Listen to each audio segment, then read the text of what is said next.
नमस्कार दोस्तों, आप सभी को गुड इवनिंग। दोस्तों, हम पढ़ रहे थे कोशिका। क्या पढ़ रहे थे? कोशिका पढ़ रहे थे।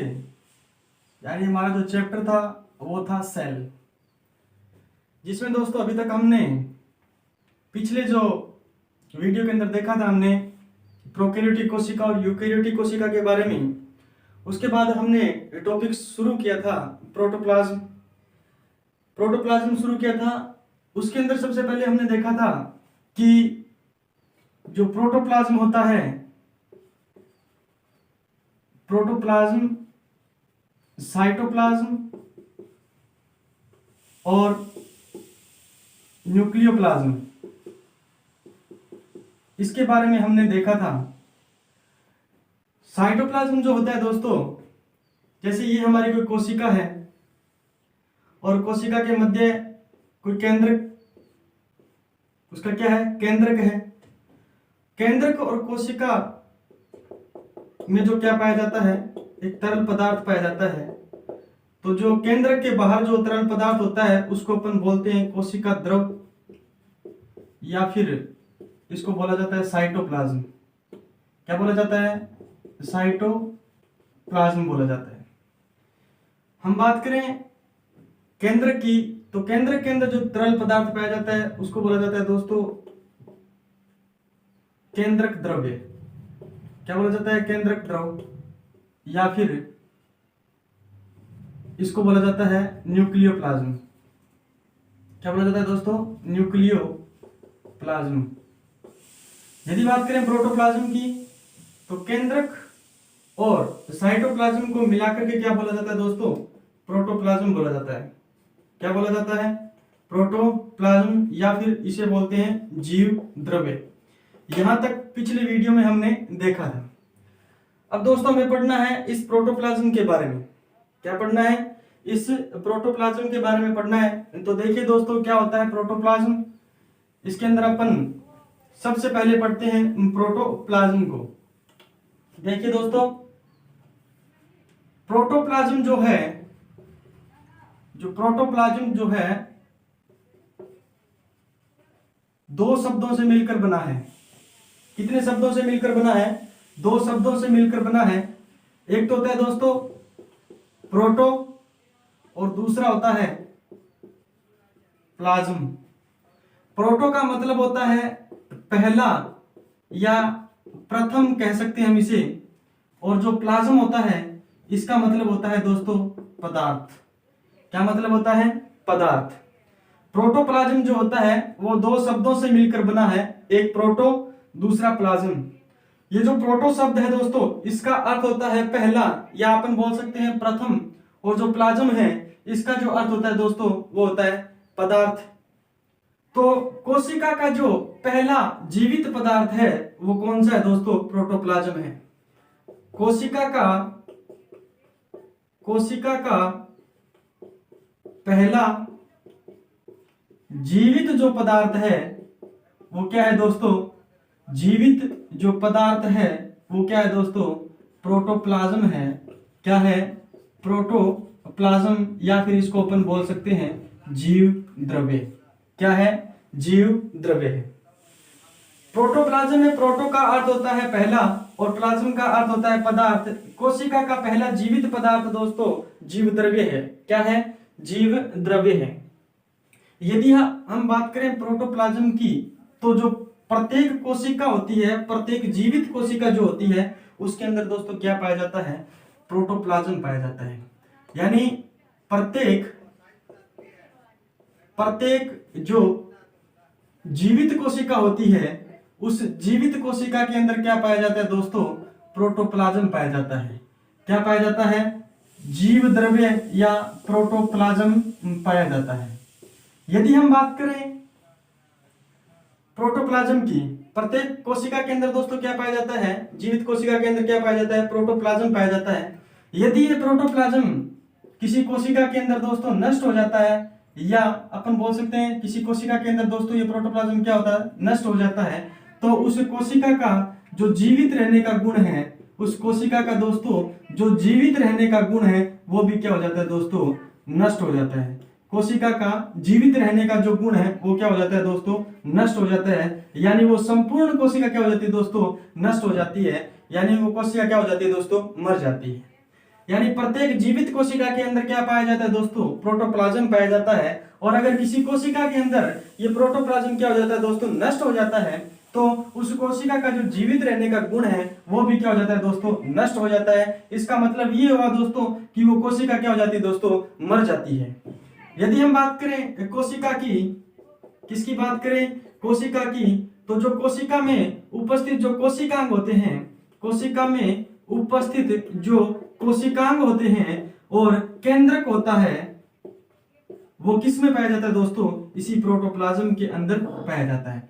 किसके अंदर पाया जाता है, प्रोटोप्लाज्म के अंदर कोशिका के जो कोशिकांग होते हैं और केंद्रक होता है वो किस में पाया जाता है दोस्तों, इस प्रोटोप्लाज्म में पाया जाता है। दोस्तों कोशिका की जो सभी जैविक क्रियाएं होती है, कोशिका की सभी जैविक जो क्रियाएं होती है वो दोस्तों किस में संपन्न होती है, इसी जीव द्रव्य के अंदर, या अपन बोल सकते हैं इस प्रोटोप्लाज्म के अंदर संपन्न होती है। इसी जीव द्रव्य के अंदर, या फिर अपन बोल सकते हैं इस प्रोटोप्लाज्म के अंदर क्या होती है दोस्तों, संपन्न होती है। दोबारा देखिए दोस्तों, प्रत्येक जीवित कोशिका के अंदर क्या पाया जाता है, प्रोटोप्लाज्म पाया जाता है। यदि ये प्रोटोप्लाज्म किसी कोशिका के अंदर नष्ट हो जाता है तो उस कोशिका का जो जीवित रहने का गुण है वो भी क्या हो जाता है दोस्तों, नष्ट हो जाता है। इसका मतलब ये हुआ कि वो कोशिका क्या हो जाती है दोस्तों, मर जाती है।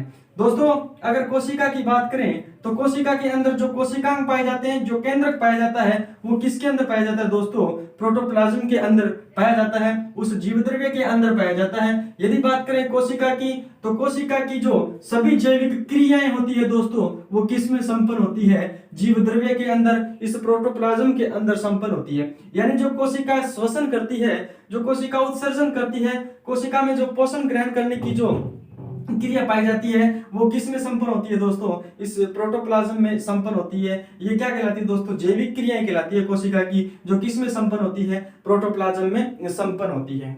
आगे देखिए दोस्तों, यदि हम बात करें प्रोटोप्लाज्म की, इस जीव द्रव्य की बात करें, इस जीव द्रव्य की बात करें, इस प्रोटोप्लाज्म की बात करें दोस्तों, किसकी बात करें, इस प्रोटोप्लाज्म की बात करें, तो जो प्रोटोप्लाज्म होता है दोस्तों, इस प्रोटोप्लाज्म को सर्वप्रथम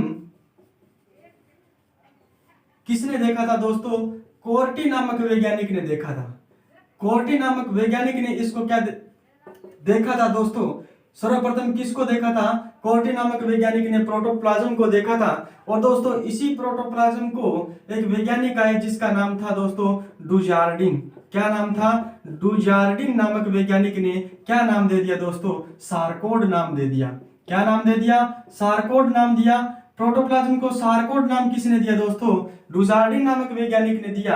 और इसके बाद में एक वैज्ञानिक और आए दोस्तों, कौन से, पुरकिंजे नामक वैज्ञानिक आए, पुरकिंजे नामक वैज्ञानिक आए। और इस पुरकिंजे नामक वैज्ञानिक ने इस प्रोटोप्लाज्म को प्रोटोप्लाज्म कहा। क्या कहा, प्रोटोप्लाज्म कहा। सर्वप्रथम जो प्रोटोप्लाज्म नाम है वो किसने दिया था दोस्तों, पुरकिंजे ने दिया था। और कब दिया था, 1840 ईस्वी के अंदर दिया था। एक बार फिर से देखो दोस्तों, कोर्टी नामक वैज्ञानिक ने सर्वप्रथम प्रोटोप्लाज्म को देखा और डुजार्डिन नामक वैज्ञानिक ने इसे सारकोड नाम दिया। पुरकिंजे ने सर्वप्रथम प्रोटोप्लाज्म नाम दिया था 1840 ईस्वी के अंदर। देखिए दोस्तों, यदि हम बात करें कोशिका विभाजन के समय, यदि हम बात करें कोशिका विभाजन की, तो कोशिका विभाजन के समय, कोशिका विभाजन के समय इस प्रोटोप्लाज्म का महत्व बताने वाले वैज्ञानिक थे, बताने वाले जो वैज्ञानिक थे वो थे दोस्तों वॉन मोहल। क्या नाम था उनका, वॉन मोहल नाम था, वॉन मोहल। दोस्तों कोशिका विभाजन के समय इस प्रोटोप्लाज्म का जो महत्व बताने वाले वैज्ञानिक थे वो थे दोस्तों वॉन मोहल। यानी सर्वप्रथम कोशिका विभाजन के समय प्रोटोप्लाज्म का जो क्या महत्व होता है उस महत्व को बताने के लिए वैज्ञानिक थे, महत्व बताने वाले जो वैज्ञानिक थे वो थे दोस्तों वॉन मोहल। कौन थे, वॉन मोहल। इसके बाद में दो वैज्ञानिक और आए उनका नाम था दोस्तों रिंके और रोटवाल नामक वैज्ञानिक थे। दोस्तों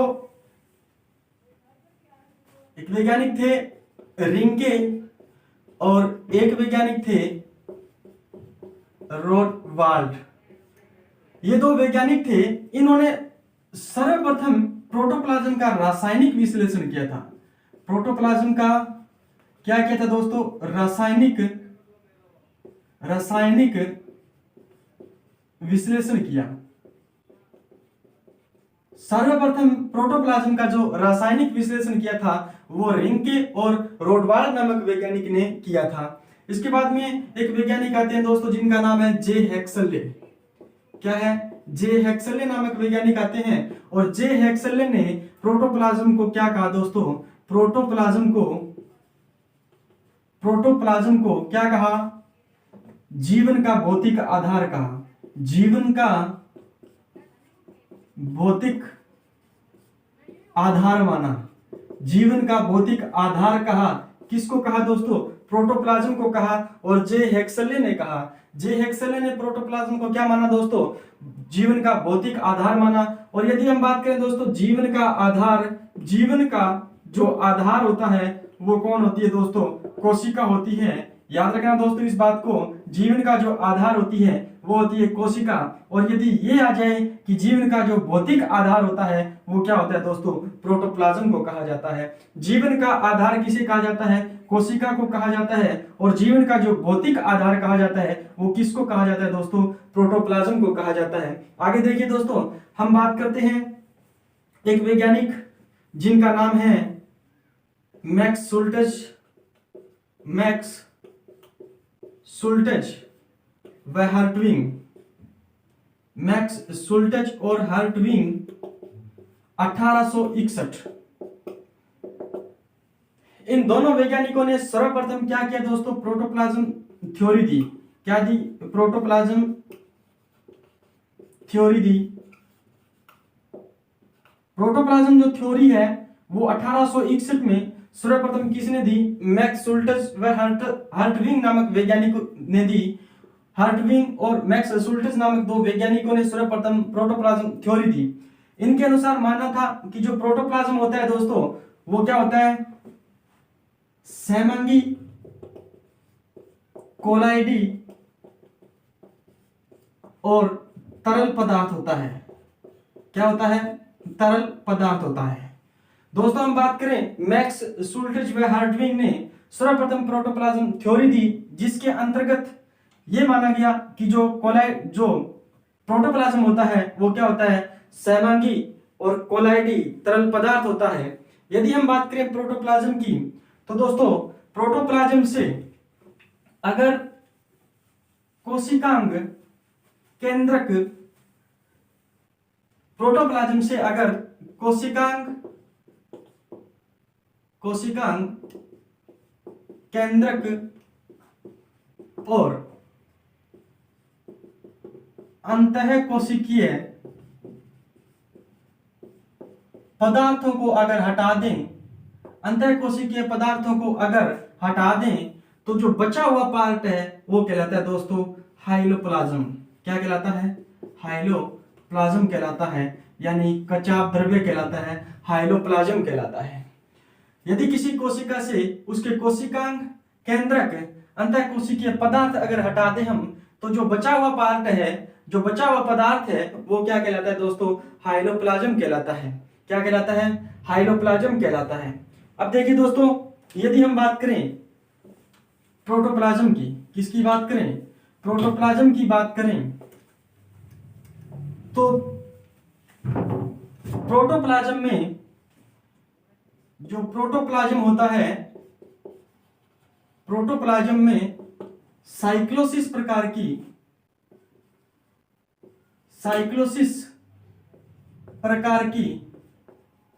गति पाई जाती है। यदि हम बात करें प्रोटोप्लाज्म की तो प्रोटोप्लाज्म में साइक्लोसिस प्रकार की क्या पाई जाती है दोस्तों? गति पाई जाती है। इस साइक्लोसिस प्रकार की गति को कहा जाता है दोस्तों स्ट्रीमिंग मूवमेंट कहा जाता है। क्या कहा जाता है? स्ट्रीमिंग मूवमेंट कहा जाता है। प्रोटोप्लाज्म में साइक्लोसिस प्रकार की गति पाई जाती है। इस साइक्लोसिस प्रकार की गति को अन्य स्ट्रीमिंग मूवमेंट के नाम से जाना जाता है। किसके नाम से जाना जाता है दोस्तों? स्ट्रीमिंग मूवमेंट के नाम से जाना जाता है। यदि हम बात करें दोस्तों प्रोटोप्लाज्म की, तो प्रोटोप्लाज्म में साइक्लोसिस प्रकार की क्या पाई जाती है? गति पाई जाती है। और इस गति को अपन क्या कहते हैं? स्ट्रीमिंग मूवमेंट कहते हैं। और साइक्लोसिस प्रकार की जो गति है वो केवल किसमें पाई जाती है दोस्तों? यूकेरियोटिक कोशिकाओं में पाई जाती है। किसमें पाई जाती है? यूकेरियोटिक कोशिकाओं में पाई जाती है। यूकेरियोटिक कोशिकाओं में पाई जाती है। साइक्लोसिस प्रकार की जो गति है वो किसमें पाई जाती है? यूकेरियोटिक प्रकार की कोशिकाओं में पाई जाती है। तो दोस्तों ये था प्रोटोप्लाज्म। क्या था ये? प्रोटोप्लाज्म। सबसे पहले हमने देखा जो प्रोटोप्लाज्म होता है वो दो शब्दों से मिलकर बना होता है। कौन कौन से? एक तो होता है प्रोटो और एक होता है प्लाज्म। प्रोटो का जो अर्थ होता है दोस्तों वो होता है पहला या प्राथमिक, और प्लाज्म का अर्थ होता है पदार्थ। यानी किसी कोशिका का जो पहला जीवित पदार्थ है वो क्या है दोस्तों? प्रोटोप्लाज्म है। क्या है? प्रोटोप्लाज्म है। यदि हम बात करें प्रोटोप्लाज्म की, तो प्रत्येक जीवित कोशिका के अंदर क्या पाया जाता है दोस्तों? प्रोटोप्लाज्म पाया जाता है। क्या पाया जाता है? प्रोटोप्लाज्म पाया जाता है। यदि किसी कोशिका से प्रोटोप्लाज्म नष्ट हो जाता है तो उस कोशिका का जो जीवित रहने का गुण है वो भी क्या हो जाता है दोस्तों? नष्ट हो जाता है, या वो कोशिका क्या हो जाती है दोस्तों? मर जाती है। यदि हम बात करें कोशिका की, तो जो कोशिका में जो जैविक क्रियाएं होती है वो सारी की सारी किस में संपन्न होती है दोस्तों? इस प्रोटोप्लाज्म में संपन्न होती है। यानी इस प्रोटोप्लाज्म में कोशिका की समस्त जैविक क्रियाएं संपन्न होती है। तो दोस्तों यदि हम बात करें कोशिकांग और किसकी, जो केंद्रक होता है उसकी, तो कोशिका के कोशिकांग और केंद्रक किस में पाए जाते हैं दोस्तों? इसी प्रोटोप्लाज्म के अंदर पाए जाते हैं। किस में पाए जाते हैं? इसी प्रोटोप्लाज्म के अंदर पाए जाते हैं। दोस्तों जो प्रोटोप्लाज्म होता है उसके अंदर यदि कोशिकांग, केंद्रक और अंतःकोशिकीय पदार्थों को हटा दें तो क्या बचता है दोस्तों? उस बचे हुए पदार्थ को क्या कहते हैं? हाइलोप्लाज्म कहते हैं। क्या कहते हैं? हाइलोप्लाज्म कहते हैं। सर्वप्रथम इस प्रोटोप्लाज्म को देखने वाले जो वैज्ञानिक थे, किसने देखा? कोर्टी नामक वैज्ञानिक ने सर्वप्रथम प्रोटोप्लाज्म को देखा। डुजार्डिन ने इसे सारकोड नाम दिया। क्या नाम दिया? सारकोड नाम दिया। इसके बाद में अगर हम बात करें प्रोटोप्लाज्म की, तो एक वैज्ञानिक आते हैं दोस्तों जिनका नाम है पुरकिंजे, और पुरकिंजे नामक वैज्ञानिक ने सर्वप्रथम कौन सा नाम दिया? 1840 ईस्वी के अंदर प्रोटोप्लाज्म नाम दिया। कौन सा नाम दिया? प्रोटोप्लाज्म नाम दिया।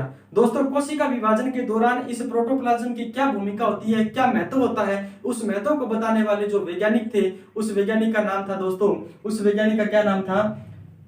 सर्वप्रथम जो प्रोटोप्लाज्म होता है उस प्रोटोप्लाज्म की कोशिका विभाजन के दौरान जो भूमिका होती है या उसका जो महत्व होता है, उस महत्व को बताने वाले वैज्ञानिक थे दोस्तों वॉन मोहल। कौन थे दोस्तों? वॉन मोहल। यदि हम बात करें प्रोटोप्लाज्म की, तो प्रोटोप्लाज्म को जे हेक्सले नामक वैज्ञानिक ने, एक वैज्ञानिक थे जिनका नाम था जे हेक्सले, और जे हेक्सले नामक वैज्ञानिक ने क्या कहा दोस्तों? जीवन का भौतिक आधार का। यदि एग्जाम में पूछा जाए क्या कि जीवन का आधार क्या होती है, तो जीवन का आधार होती है दोस्तों कोशिका। और अगर पूछा जाए कि जीवन का जो भौतिक आधार होता है तो वो कौन होता है दोस्तों? वो होता है प्रोटोप्लाज्म। कौन होता है दोस्तों?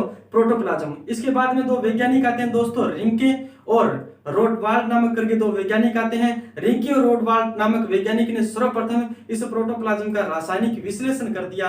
क्या किया दोस्तों? इस प्रोटोप्लाज्म का क्या किया? रासायनिक विश्लेषण किया। यदि हम बात करें प्रोटोप्लाज्म की, किसकी बात करें दोस्तों? प्रोटोप्लाज्म की बात करें। यदि हम बात करें किसकी? प्रोटोप्लाज्म की बात करें, तो दोस्तों जो प्रोटोप्लाज्म होता है उसके अंदर क्या पाया जाता है दोस्तों? साइक्लोसिस प्रकार की गति पाई जाती है। क्या पाई जाती है दोस्तों? साइक्लोसिस प्रकार की गति पाई जाती है। और ये साइक्लोसिस प्रकार की जो गति होती है ये दोस्तों किस में पाई जाती है? स्ट्रीमिंग मूवमेंट, सॉरी यूकेरियोटिक कोशिकाओं के अंदर पाई जाती है। और इस साइक्लोसिस प्रकार की गति को अपन क्या कहते हैं दोस्तों? स्ट्रीमिंग मूवमेंट के नाम से जानते हैं। किसके नाम से जानते हैं? स्ट्रीमिंग मूवमेंट के नाम से जानते हैं। और दोस्तों जो इसके बाद में एक वैज्ञानिक आते हैं 1861 ईस्वी के अंदर, जिनका नाम है दोस्तों, जिनका नाम है, एक तो है दोस्तों मैक्स शुल्टस। क्या नाम है दोस्तों? मैक्स शुल्टस 1861 के अंदर। और एक वैज्ञानिक है दोस्तों हर्टविंग। क्या नाम है दोस्तों इनका? हर्टविंग। मैक्स शुल्टज और हर्टविंग नामक दो वैज्ञानिक आते हैं सन 1861 के अंदर, और इन्होंने सर्वप्रथम दोस्तों प्रोटोप्लाज्म थ्योरी दी थी। क्या दिया था दोस्तों? इन्होंने सर्वप्रथम प्रोटोप्लाज्म थ्योरी दी थी, और इस थ्योरी के अंतर्गत ये बताया इन्होंने कि जो प्रोटोप्लाज्म होता है वो क्या होता है दोस्तों? प्रोटोप्लाज्म जो होता है वो तरल, सहमांगी और कोलाइडी विलियन होता है। ये बात किसने कही थी दोस्तों? मैक्स शुल्टज और हर्टविंग ने कही थी। कब कही थी दोस्तों? 1861 के अंदर कही थी। इसके बाद में अगर हम बात करें प्रोटोप्लाज्म की, तो दोस्तों जो प्रोटोप्लाज्म होता है इसके अंदर 70 से 90% क्या पाया जाता है दोस्तों? जल पाया जाता है, वाटर पाया जाता है। किसमें दोस्तों? प्रोटोप्लाज्म में 70 से 90% क्या पाया जाता है? जल पाया जाता है, पानी की मात्रा पाई जाती है। ये तो था दोस्तों प्रोटोप्लाज्म। क्या था? प्रोटोप्लाज्म। इसके बाद में अगला टॉपिक अपन स्टार्ट करते हैं दोस्तों, पादप व जंतु कोशिका। जंतु व पादप कोशिका हमारा टॉपिक रहेगा। देखिए दोस्तों, यदि हम बात करें जंतु व पादप कोशिका की, किसकी बात करें? जंतु व पादप कोशिका। जंतु व पादप कोशिका की यदि हम बात करें तो सबसे पहले तो देखिए दोस्तों, जंतु व पादप कोशिका के बीच की जो योजक कड़ी है, योजक कड़ी है वो है दोस्तों युग्लिना। क्या है दोस्तों? युग्लिना। जंतु व पादप कोशिका के बीच की जो योजक कड़ी है दोस्तों वो है युग्लिना। यदि हम बात करें जंतु कोशिका की, जंतु कोशिका और इधर अपन बात करें पादप कोशिका की। किसकी बात करें? पादप कोशिका की। देखिए दोस्तों, जो जंतु कोशिका होती है, जंतु कोशिका के अंदर दोस्तों क्या नहीं पाई जाती? कोशिका भित्ति नहीं पाई जाती। क्या नहीं पाई जाती? कोशिका भित्ति नहीं पाई जाती। यानी इसके अंदर जो कोशिका भित्ति होती है, जंतु कोशिका के अंदर जो कोशिका भित्ति होती है वो क्या होती है दोस्तों? एब्सेंट होती है, प्रेजेंट नहीं होती, पाई नहीं जाती। अगर इसी बीच अपन देखें पादप कोशिका की, तो पादप कोशिका के अंदर जो कोशिका भित्ति होती है दोस्तों वो क्या होती है? प्रेजेंट होती है, सॉरी एब्सेंट होती।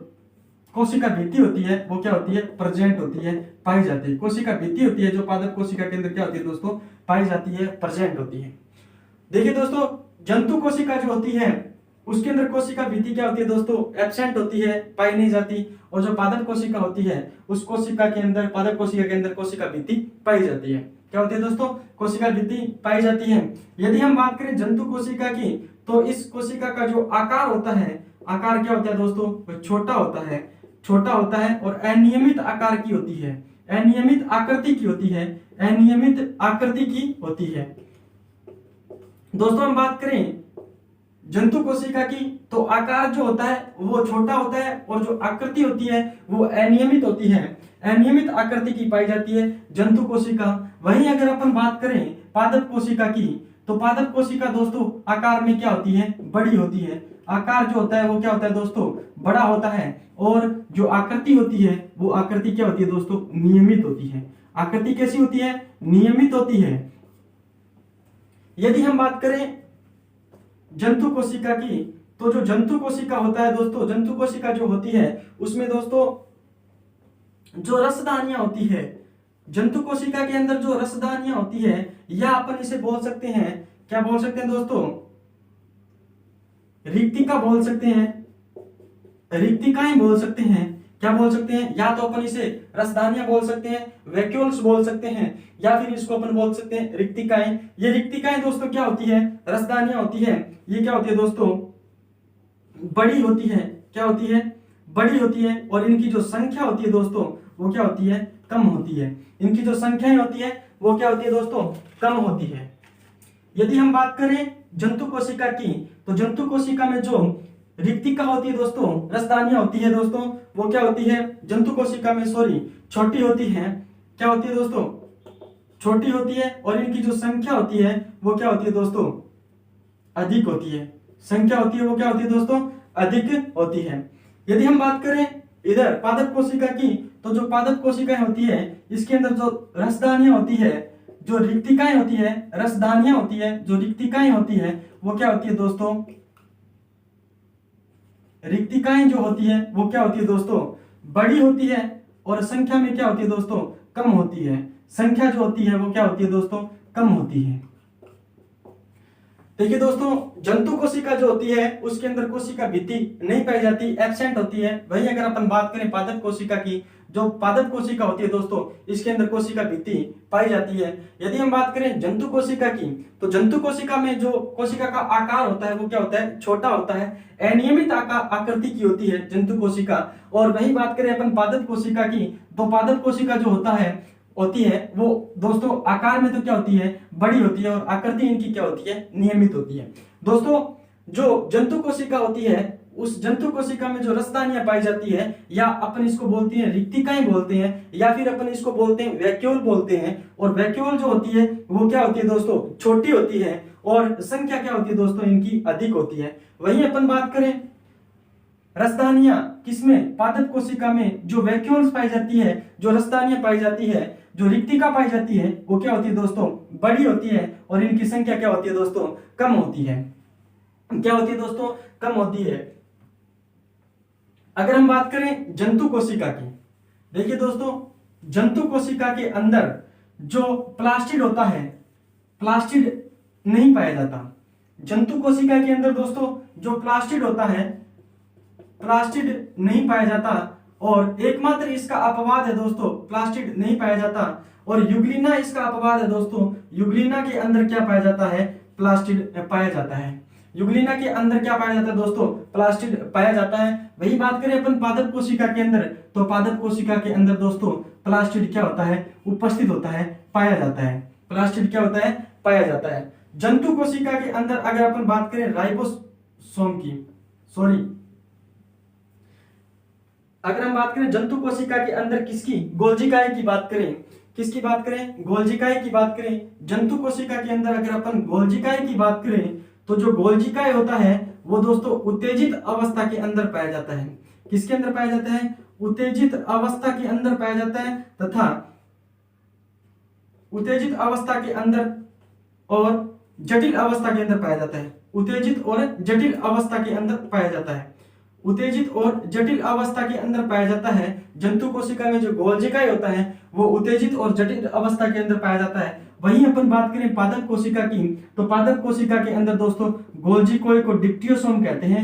गोल्जिकोए को क्या कहते हैं दोस्तों, को डिक्टियोसोम कहते हैं, डिक्टियोसोम कहा जाता है। और यह दोस्तों सरल अवस्था के अंदर पाया जाता है, डिक्टियोसोम कहते हैं, और यह सरल अवस्था के अंदर पाया जाता है। देखिए दोस्तों, जंतु कोशिका के अंदर जो प्लास्टिड होता है वो नहीं पाया जाता, लेकिन एकमात्र जंतु कोशिका में इसका उदाहरण है युग्लिना, जिसके अंदर क्या पाया जाता है दोस्तों, क्या पाया जाता है, प्लास्टिड पाया जाता है। वहीं बात करें अपन अगर पादप कोशिका की, तो पादप कोशिका के अंदर दोस्तों प्लास्टिड होता है, वो प्रेजेंट होता है, उपस्थित होता है। यदि हम बात करें जंतु कोशिका की, तो जंतु कोशिका के अंदर जो गोल्जिकाए होता है वो गोल्जी बॉडीज होती है दोस्तों, वो क्या होती है, उत्तेजित अवस्था के अंदर और जटिल अवस्था में पाई जाती है। वहीं बात करें अपन पादप कोशिका की, जो पादप कोशिका के अंदर गोल्जिकाए होता है उस गोल्जिकाए को अपन कहते हैं दोस्तों डिक्टियोसोम के नाम से जानते हैं, और यह डिक्टियोसोम सरल अवस्था के अंदर पाया जाता है। दोस्तों, जंतु कोशिका के अंदर, जंतु कोशिका के अंदर जो भोजन है वह दोस्तों ग्लाइकोजन के रूप में संग्रहित रहता है। भोजन जो होता है, जो भोजन होता है वह भोजन किसके रूप में संग्रहित रहता है दोस्तों, ग्लाइकोजन के रूप में संग्रहित रहता है। किसके अंदर संग्रहित रहता है, ग्लाइकोजन की फॉर्म में संग्रहित रहता है, ग्लाइकोजन के रूप में संग्रहित रहता है। वहीं अगर हम बात करें पादप कोशिका की, तो पादप कोशिका के अंदर दोस्तों जो भोजन होता है वह स्टार्च के रूप में संग्रहित रहता है। जो भोजन होता है वह स्टार्च के रूप में संग्रहित रहता है। किसके रूप में संग्रहित रहता है, स्टार्च के रूप में संग्रहित रहता है। किसके रूप में संग्रहित रहता है, स्टार्च के रूप में संग्रहित रहता है। वहीं अगर अपन बात करें जंतु कोशिका की, तो जंतु कोशिका के अंदर जो दोस्तों केंद्रक काय होता है, या फिर अपन बोलते हैं केंद्रक काय, या फिर अपन बोलते हैं तारक काय, क्या बोलते हैं, तारक काय बोलते हैं। यह क्या होता है दोस्तों, पाया जाता है, यानी प्रेजेंट होता है। वही बात करें अपन पादप कोशिका की, तो पादप कोशिका के अंदर दोस्तों ये जो केंद्रक काय होता है, या फिर अपन बोलते हैं इसको तारक काय, ये क्या होता है दोस्तों, एब्सेंट होता है। क्या होता है दोस्तों, एब्सेंट होता है। क्या होता है, एब्सेंट होता है। यदि हम बात करें जंतु कोशिका की, तो जंतु कोशिका का जो केंद्रक होता है वो दोस्तों कोशिका में मध्य में स्थित होता है। जंतु कोशिका में जो केंद्रक होता है वो मध्य में स्थित होता है। और वहीं बात करें अपन पादप कोशिका की, तो पादप कोशिका के अंदर जो दोस्तों केंद्रक होता है वो किनारों पर उपस्थित होता है। जो केंद्रक होता है वो कहाँ उपस्थित होता है? किनारों में उपस्थित होता है, किनारों की ओर उपस्थित होता है, किनारों की ओर उपस्थित, केंद्रक किनारों की ओर पाया जाता है या उपस्थित होता है। समझ में आ गया दोस्तों? ये तो थी हमारे दोस्तों पादप व जंतु कोशिका। सबसे पहले हमने प्रोटोप्लाज्म के बारे में देखा, प्रोटोप्लाज्म को कंप्लीट किया। उसके बाद में अपने देखा पादप कोशिका और जंतु कोशिका के बारे में, थोड़ा सा अंतर था वो पढ़ा, और पादप व जंतु कोशिका के बीच की योजक कीड़ी यूग्लिना को कहते हैं, यह भी बात हमने पढ़ी। अब आगे हम पढ़ेंगे दोस्तों इस कोशिका के अंदर पाए जाने वाले जो कोशिकांग है उनके बारे में अपन अध्ययन करेंगे, आगे की वीडियो में अध्ययन करेंगे। दोस्तों ज्यादा से ज्यादा इस चैनल को सब्सक्राइब करो और ज्यादा से ज्यादा इस वीडियो को शेयर करो दोस्तों, और वीडियो को लाइक करो। धन्यवाद दोस्तों, जय हिंद।